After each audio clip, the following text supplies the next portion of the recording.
In the most dire cases, it's life-threatening, or it's certainly destabilizing. New directives are in place in Quebec hospitals and nursing homes that outline when a language other than French can be used by healthcare workers in emergency situations.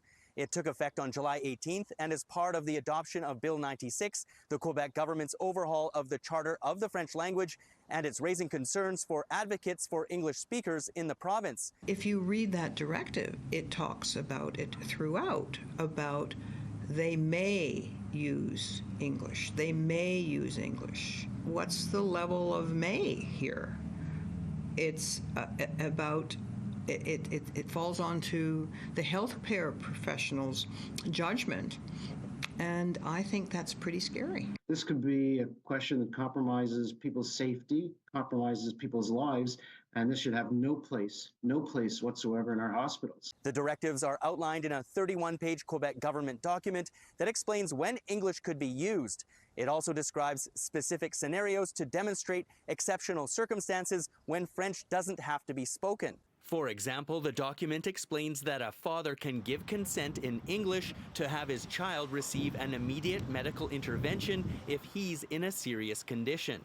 If some of the healthcare professionals whose motivation is to treat and care for the patient in the most compassionate way possible, if they're worried about language rules and they're worried about speaking to certain patients in the language that patient speaks because of fear of reprisals, then that compromises the quality of the care they're giving to the patient. I think that's extremely dangerous in our healthcare system. Quebec's language watchdog, the OQLF, confirmed they visited the Santa Cabrini Bilingual Hospital in Montreal's St. Leonard this week as part of the hospital obtaining a certificate of compliance. They added that their interventions are not intended to reduce the amount of services in a language other than French. In this hospital, Santa Cabrini, you have like Spanish people, Italian, French, English. So it's more useful than it is harmful to the personnel here. They can speak with everybody from everywhere.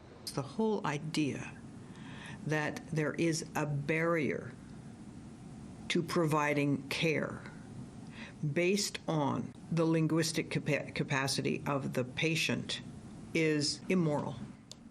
In Montreal, Gareth Madoc-Jones, City News.